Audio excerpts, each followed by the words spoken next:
सबैलाई नमस्ते। आजको हाम्रो एउटा एकदमै महत्त्वपूर्ण क्लास हामीले रोजेको छौँ, मैले रोजेको छु होइन। कारक र विभक्ति, यो क्लास 6, 7, 8, 9, 10, 11, 12 सबैलाई चाहिने, यानि ग्रेजुएसन लेभललाई पनि चाहिने खालको जुन चाहिँ च्याप्टर छ, यो कारक र विभक्तिको च्याप्टर हो। र कारक र विभक्ति किन पढ्नुपर्छ भन्दाखेरि चाहिँ भाषालाई शुद्ध गरी लेख्नु लागि चाहिँ कारक र विभक्तिको ज्ञान एकदमै हुन जरुरी छ। र कारक अब एकै ठाउँमा यो 9, 10, 11, 12लाई पनि किन पढाउँदैछु भन्दाखेरि चाहिँ क्लास 5, 6, 7, 8को जुन चाहिँ स्तरीय एउटा उयो हुन्छ, लेखाइ हुन्छ होइन, किताबको जुन चाहिँ लेखाइ हुन्छ। 9, 10, 11, 12मा चाहिँ के हुन्छ भन्दाखेरि त्यसलाई परिभाषित गर्ने जुन चाहिँ तरिका छ त्यो अलिकति बेग्लै प्रकारको, पौड प्रकारको, मेच्योर प्रकारको हुन्छ भने क्लास 6, 7, 8मा जुन चाहिँ परिभाषित गर्ने तरिका हुन्छ त्यो अलिकति सामान्य हुन्छ। र जसले पनि यदि व्याकरणलाई बुझ्नु छ भने चाहिँ एकदम राम्रोसँगले बुझ्नु छ, सजिलो प्रकारले बुझ्नु छ भने चाहिँ हामीले सानो क्लासकै किताबहरू हेऱ्यो भने एकदमै राम्रो हुन्छ। क्लास 11, 12लाई म भन्दैछु होइन। र अब कतिवटा प्रश्नहरू, यस्तो प्रश्नहरू आउँछ इक्जाममा कि एउटा कुनै सेन्टेन्स दिएको हुन्छ होइन, फुलको अब रामले रावणलाई मार्यो भनेर एउटा उयो दिएको हुन्छ, सेन्टेन्स दिएको हुन्छ। अनि रामलेमा लेको जुन चाहिँ विभक्ति छ यो कुन चाहिँ कारकभित्र पर्छ भनेर प्रश्न आउँछ। त्यतिखेर एकदमै असमञ्जसमा पर्छन् विद्यार्थीहरू होइन, जान्दैन। अन्त त्यही भएकोले गर्दाखेरि चाहिँ अब सानो क्लासमा बेसी ध्यान नदिएकोले गर्दाखेरि चाहिँ ठुलो क्लासमा गएर एक्कासी यसलाई ध्यान दिँदाखेरि चाहिँ के हुन्छ, पढ्दाखेरि के हुन्छ बुझ्दैन। अनि त्यही भएकोले गर्दाखेरि चाहिँ एकदमै सामान्य रूपमा तिमीहरूलाई कारक म बुझाउने चेष्टा गर्दैछु। राम्रोसँगले भिडियो हेऱ्यो भने तिमीहरूले कारकलाई बुझिहाल्छौ। र कारक र विभक्ति भनेको चाहिँ के हो त भन्दाखेरि चाहिँ अब सामान्य कुरा बुझ्दाखेरि, सामान्यमा बुझ्दाखेरि चाहिँ के हो भन्दाखेरि चाहिँ जसरी हामी फुलको माला उन्छौँ होइन, फुलको माला उन्दाखेरि विभिन्न फुलहरू लगाएर त्यहाँनिर के हुन्छ, डोरीले एउटा माला उनेर माला तयार हुन्छ। त्यस्तै प्रकारले चाहिँ एउटा सेन्टेन्सलाई सठिक ढङ्गमा एउटा तयार पार्नु चाहिँ कसले काम गर्छ, त्यो सेन्टेन्सलाई एकदमै सुनियोजित पारेर चाहिँ एकदमै सठिक ढङ्गमा चाहिँ मिलाएर राख्ने काम चाहिँ कसले गर्छ भन्दाखेरि चाहिँ विभक्तिले गर्छ। अरू विभक्ति कारक चाहिँ के हो भन्दाखेरि चाहिँ संज्ञाको जुन चाहिँ सेन्टेन्स हुन्छ, वाक्य हुन्छ, त्यो वाक्यमा चाहिँ के हुन्छ भन्दाखेरि चाहिँ शब्दले आफ्नो आफ्नो रूपमा बसेको हुन्छ, संज्ञाहरू आफ्नो आफ्नो रूपमा बसेको हुन्छ। त्यो रूपमा बस्ने जुन चाहिँ तरिका छ होइन, आफ्नो आफ्नो रूपमा बस्ने तरिका छ। संज्ञाको विभिन्न रूपले चाहिँ के हुन्छ, विभिन्न रूपलाई चाहिँ के भनिन्छ, कारक भनिन्छ भने त्यो कारकभित्र लागेको जुन चाहिँ विभक्ति छ, प्रत्यय छ, त्यसलाई चाहिँ के भनिन्छ, त्यसलाई चाहिँ के भनिन्छ, विभक्ति भनेर भनिन्छ। अब हेर, संज्ञा परिभाषामा भन्दैछ संज्ञाको विभिन्न रूप वा अवस्थालाई कारक भनिन्छ। वाक्यमा एक शब्दसित अर्को शब्दको सम्बन्ध जोड्ने, एक शब्दसित अर्को शब्दको सम्बन्ध जोडेर के गरिन्छ, एउटा वाक्य एउटा सठिक वाक्य गठन गरिन्छ जसको चाहिँ एउटा पूर्ण अर्थ हुन्छ भने चाहिँ त्यो अर्थ प्रदान गर्नको लागि चाहिँ यहाँनिर विभक्तिको एकदमै खाँचो पर्छ। वाक्यमा भनेपछि अर्को शब्दको सम्बन्ध, अर्को शब्द, एउटा शब्दले अर्को शब्दको सम्बन्धलाई के गरिदिन्छ, जोड्ने काम कसले गर्छ, विभक्तिले गर्छ। प्रत्यय हुन्छ त्यसमा, त्यसलाई चाहिँ के भनिन्छ, विभक्ति भनेर भनिन्छ। जस्तै ले, लाई, बाट, देखि, म होइन। जस्तै रमेशको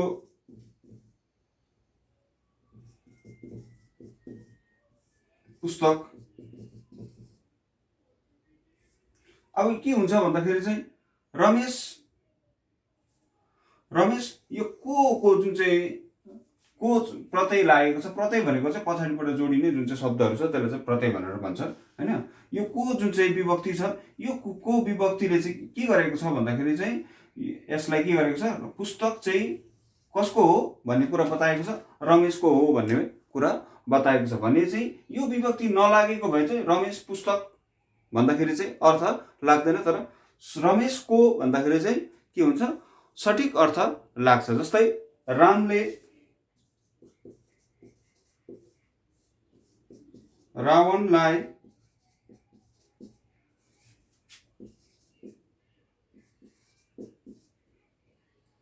मार्यो, रामले रावणलाई मार्यो। अब रामले जुन चाहिँ विभक्ति छ, रामले कर्म कसले गर्यो? रामले गर्यो। कर्म भोग कसले गर्यो? त्यो रामले गरेको जुन चाहिँ कर्मको भोग कसले गर्यो? रावणले गर्यो, होइन भन्ने कुराहरू चाहिँ यहाँनिर यो विभक्तिले नै बताउँछ। भनेपछि वाक्यलाई सठिक सुनियोजित पारेर लेख्नु, होइन वाक्यमा अर्थ प्रदान गर्ने काम चाहिँ कसले गर्छ? विभक्तिले गरिदिन्छ। भनेपछि वाक्यलाई एउटा शब्द एउटा संज्ञासित चाहिँ अर्को संज्ञाको सम्बन्धलाई चाहिँ राम्रोसँगले जोड्ने काम, होइन अनि त्यसलाई अर्थ प्रदान गर्ने काम चाहिँ कसले गर्छ? विभक्तिले गर्छ। अब हामी पढ्नेछौँ कारक र विभक्तिको चिन्हको प्रकार, चिन्ह अनि यसको प्रकारहरू पढ्नेछौँ। अब कारकलाई व्याकरणिक कोटिको आधारमा मुख्य रूपमा चाहिँ पहिलाको जुन चाहिँ व्याकरण थियो त्यो व्याकरणमा चाहिँ के गरेको थियो भन्दाखेरि चाहिँ 8 प्रकारले यसलाई छुट्याएको थियो, होइन अहिले कति प्रकारमा छ? यो 7 प्रकारमा छ। 7 प्रकारले यसलाई छुट्याएको छ। कारक यहाँनिर मैले एउटा टेबुलेसन बनाइदिएको छु। कारक छ, कारकको अर्थ छ, विभक्ति चिन्ह छ, विभक्ति, होइन विभक्ति कुन कुन विभक्ति हो, अनि यो विभक्तिको चिन्ह, होइन अनि यहाँनिर उदाहरण पनि छ। अब यो बुझ्नलाई एकदमै सजिलो पर्छ। अब कारक चाहिँ के हो भने कर्ता, कर्म, करण, सम्प्रदान, अपदान, सम्बन्ध, अधिकरण, सम्बोधन। यो सम्बोधनको बारेमा नपढ्दा पनि हुन्छ। कतिवटा किताबमा पाइन्छ, कतिवटा किताबमा पाइँदैन। अहिलेको जुन चाहिँ मानकीकरण अनुसार एउटा व्याकरणलाई फेरि एउटा उयो गरेको छ, होइन नयाँ निकालिएको छ व्याकरणहरू। त्यसमा चाहिँ के छ भन्दाखेरि चाहिँ कारकको 8औं जुन चाहिँ सम्बोधन कारक छ, यो सम्बोधन कारक छैन र यो 7वटा कारकहरू चाहिँ तिमीहरूको किताबमा प्राय भेटिन्छ अहिलेको किताबमा। अब कारक कर्ता, कर्म, करण, सम्प्रदान, अपदान, सम्बन्ध, अधिकरणको बारेमा चाहिँ हामी छलफल गर्नेछौँ ल। अब अर्थ, कर्ता भनेको को हो त भन्दाखेरि चाहिँ काम गर्ने मान्छे। कर्ता भनेको चाहिँ अर्थ, यहाँनिर अर्थको तल हेर्नुहोस्, काम गर्ने मान्छे, बुझ्नु बुझ्दैन? जसले चाहिँ क्रियालाई सम्पन्न गराउँछ भने चाहिँ ऊ चाहिँ के हो? गर्ने व्यक्ति, यानि कर्ता भयो। क्रियालाई सम्पन्न गराउनु भनेको चाहिँ कामलाई चाहिँ सम्पन्न गराउनेलाई चाहिँ कर्ता भनेर भन्छ। कर्म भनेको चाहिँ जुन कर्म गरियो, होइन त्यसको फल भोग्ने भोक्तालाई चाहिँ के भनिन्छ? कर्म भनिन्छ। गरिने, जसको निम्ति गरिने या त फल भोग्ने व्यक्ति चाहिँ को हुनु अरे? कर्म भनेर बुझिन्छ। कर्ता अनि कर्म। अनि करण भनेको चाहिँ के हो त भन्दाखेरि चाहिँ करण भनेको चाहिँ कारण। कुनै पनि कारणले कुनै पनि क्रिया सम्पन्न गराउनु लागि एउटा कारण चाहिन्छ नि त, होइन कामहरू गर्दाखेरि त्यो कामको चाहिँ एउटा कारण हुन्छ। त्यो कारणलाई बुझाउने शब्द चाहिँ कहाँबाट पाइन्छ? हामी करणबाट पाइन्छ। अब यो सबै यहाँनिर बुझिहाल्छ। पहिला यो चाहिँ बुझ्नुपर्छ। सम्प्रदान भनेको चाहिँ के हो त भनेको चाहिँ एउटा सम्प्रदानमा चाहिँ के हुन्छ? सम्प्रदान कारकमा चाहिँ के हुन्छ भन्दाखेरि चाहिँ उद्देश्य, एउटा उद्देश्य गर्नु, बुझेको बुझ्दैन? उद्देश्य गर्नु, दान गर्नु, यो त कसैको एउटा उद्देश्य हुन्छ नि त। त्यो उद्देश्यले चाहिँ कसैले त्यो फल भोग्छ भने चाहिँ। अपदानमा चाहिँ के हुन्छ भन्दाखेरि चाहिँ स्थानलाई सम्बोधित गर्छ। स्थान अब जस्तै कि रुख, पलङ, होइन टेबल इत्यादिबाट, होइन अब किताब हो, यस्तो स्थानको चाहिँ बोध गराउँछ। सम्बन्धमा चाहिँ नाताको बोध गराउँछ। एउटा संज्ञाले अर्को संज्ञाको नातालाई बोध गराउँछ। सम्बन्धमा चाहिँ सम्बन्ध भनेपछि बुझिहाल्छ, होइन। अधिकरण भनेको चाहिँ अधिकारलाई बोध गराउँछ। अधिकार, होइन फल्नाको, ढिस्काको। जस्तो कि मेरो पुस्तक, रमेशको पुस्तक, यो किताब कसको? रमेशको। कलम कसको? रमेशको। नानीको खेलाउना, हौ त्यसरी बुझाउँछ। यो अधिकरणले चाहिँ के गर्छ? अधिकारलाई बोध गराउँछ। अब हेर, विभक्ति चिन्हमा के छ? कर्ता चाहिँ प्रथम विभक्ति हो, कर्म द्वितीय हो, करण तृतीय हो, सम्प्रदान चतुर्थी हो, अपदान पञ्चमी हो, सम्बन्ध षष्ठी हो र अधिकरण सप्तमी। भन्दाखेरि चाहिँ फर्स्ट चाहिँ के हो? कर्ता हो, कर्म सेकेन्ड हो, Karan third, fourth, fifth, six, seventh गरेर चाहिँ यो 7वटा कारकहरू देखाएको छ। अनि अर्को छ चिन्ह। अब कर्ताको चिन्ह चाहिँ के हो त? लेबाट द्वारा। कर्ताको चिन्ह चाहिँ के हो? जसले चाहिँ क्रियालाई सम्पन्न गराउँछ भने चाहिँ त्यसको चाहिँ चिन्हहरू चाहिँ के हो? लेबाट द्वारा। कर्म जसले चाहिँ कर्मको भोग गर्छ भने चाहिँ उसको चिन्हहरू चाहिँ के हो लाई हो। अनि करण चाहिँ के हो भन्दाखेरि चाहिँ कारण, कुनै पनि क्रिया गर्ने कारण, क्रिया सम्पन्न गराउने कारणहरू लेबाट द्वारा। अब यो लेबाट द्वारा र यो लेबाट द्वारा सेम छ, एकै प्रकारको छ, तर यहाँनिर के छ उदाहरणमा यसको भिन्नता छुट्टिन्छ।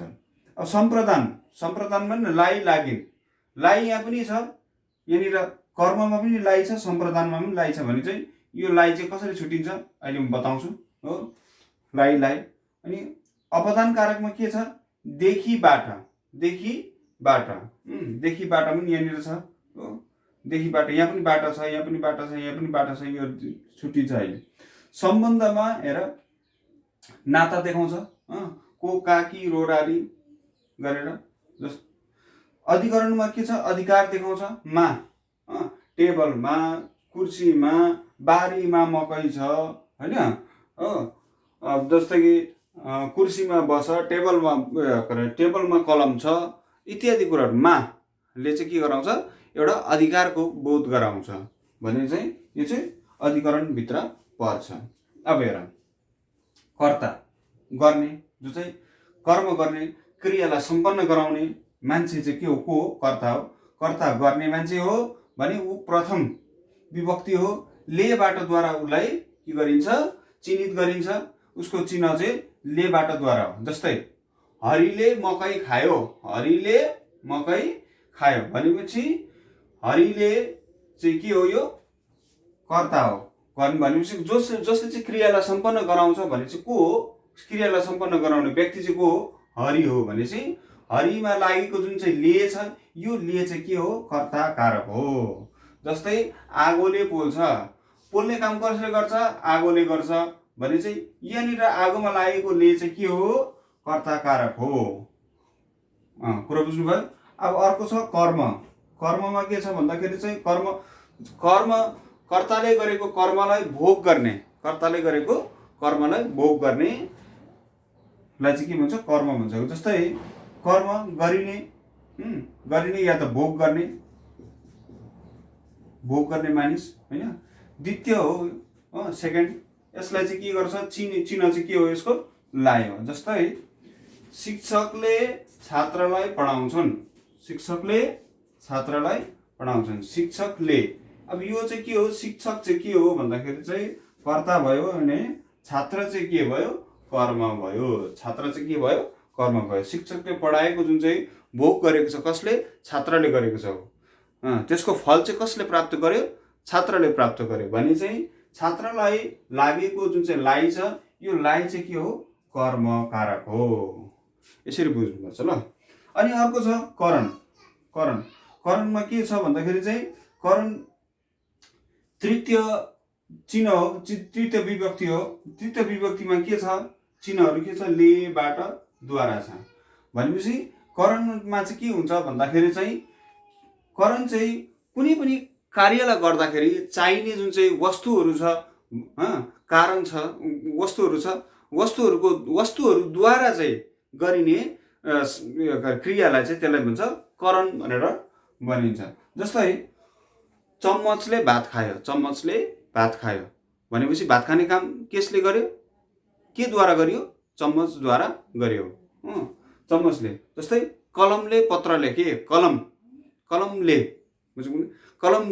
चाहिँ के भयो ले चाहिँ के भयो करण भयो।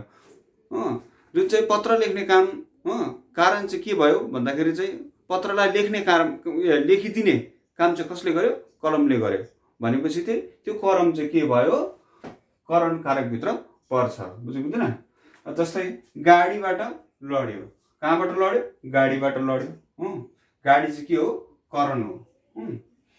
अब सम्प्रदान कारकमा के छ भन्दाखेरि सम्प्रदान भनेको चाहिँ के हो भन्दाखेरि चाहिँ कुनै पनि व्यक्तिको उद्देश्य हुन्छ हैन भनेपछि त्यो उद्देश्यमा लाग्ने जुन चाहिँ विभक्तिहरू छ भने त्यसलाई चाहिँ के भन्छ सम्प्रदान कारक भन्छ। अनि विभक्तिमा लाग्ने उद्देश्य उयोलाई चाहिँ विभक्तिहरूलाई चाहिँ के भन्छ लाई लागि निम्ति। अब यो चिन्हहरू चाहिँ लाई लागि निम्ति हो, सम्प्रदान कारकमा लाग्ने लाई लागि निम्ति। अब जस्तै उद्देश्य दान गर्नु या त उद्देश्य गर्नु, उद्देश्य हुन्छ एउटा व्यक्तिको भने चाहिँ त्यस्तोलाई, जस्तै माग्नेलाई भिक्षा दियो, माग्नेलाई भिक्षा दियो। अब जस्तै कि यहाँनिर चाहिँ के छ भन्दाखेरि चाहिँ छात्रलाई पढाउँछन्, तर यहाँनिर उद्देश्य, एउटा उद्देश्य चाहिँ के छ भन्दाखेरि चाहिँ माग्नेलाई भिक्षा दिनु या त उद्देश्य दान दिनु भने चाहिँ, या त अब यसमा चाहिँ के बुझ्नुपर्छ भन्दाखेरि चाहिँ कर्ताले गरेको जुन चाहिँ करण छ, कार्य छ, त्यो कार्य चाहिँ कसै अरूको लागि सम्पन्न हुनु, अरूको लागि सम्पन्न हुनु र अरूलाई पुग्नु चाहिँ के हो, त्यो चाहिँ के हो, सम्प्रदान कारकभित्र पर्छ। जस्तै माग्नेलाई भिक्षा दिनु, भिक्षा दियो कसलाई, माग्नेलाई, त्यो चाहिँ कसलाई सम्पन्न भयो, माग्नेलाई सम्पन्न भयो भने चाहिँ यो लाई चाहिँ कहाँ लाग्छ, सम्प्रदान कारकभित्र लाग्छ। तिम्रो लागि पुस्तक लिन गयो, तिम्रो लागि दबाई लिन गयो, औषधि लिन गयो, तिम्रो लागि भनेपछि ऊ आफ्नो लागि गएको होइन, अर्काको लागि गएको भने चाहिँ त्यो चाहिँ सम्प्रदान कारकभित्र पर्छ। यो लागि चाहिँ के हो, सम्प्रदान कारकभित्र पर्छ। अब अपदान कारकभित्र के पर्छ भन्दाखेरि चाहिँ अपदान स्थान, देखि देखिनबाट, यहाँबाट चाहिँ के बोध हुन्छ भन्दाखेरि चाहिँ स्थानबाट चाहिँ के बोध हुन्छ भन्दाखेरि चाहिँ स्थानबाट अब छुटिनु या त त्यो स्थानमा जोडिनु या त सम्बन्ध देखिनुलाई चाहिँ के भनिन्छ, अपदान कारकभित्र पर्छ। जस्तै देखि देखिनबाट, रुखबाट अम्बक झर्यो, रुख र अम्बकको जुन चाहिँ